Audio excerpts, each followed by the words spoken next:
We are coming up on 6:25. Several Independence Day events went off over the weekend with fireworks and more. And while they are fun to watch, local firefighters are warning about the results when you handle them yourself. Fire officials say you should head out to public displays instead of trying to do the fireworks yourself so that everyone can be safe. Leslie's joining us now, though, with some safety tips. And there have been some big problems with fireworks. Oh, man, I always think to Jason Pierre-Paul, the NFL defensive end who blew off 3 of his fingers. I do remember that. Years ago, and if a big, strong guy like that could get hurt, then anybody could. Oh, sure. And guys, 12,000 firework-related injuries were reported around the country each year, and almost half of all fires reported on the 4th of July are started by fireworks. So let's take a look at some of the tips fire officials have if you plan to shoot off fireworks.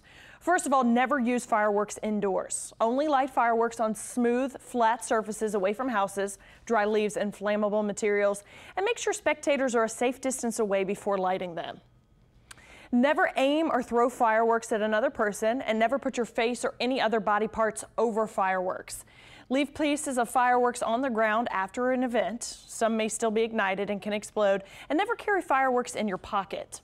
And lastly, follow local firework laws. State law prohibits anyone from selling fireworks to anyone under the age of 15. Fireworks have been banned in most of our viewing area. They're allowed in St. Bernard Parish, St. John, Plaquemines, the cities of Gretna and Jean Lafitte, unincorporated St. Tammany Parish, and in the city of Covington. And that's for the 3 days surrounding Independence Day.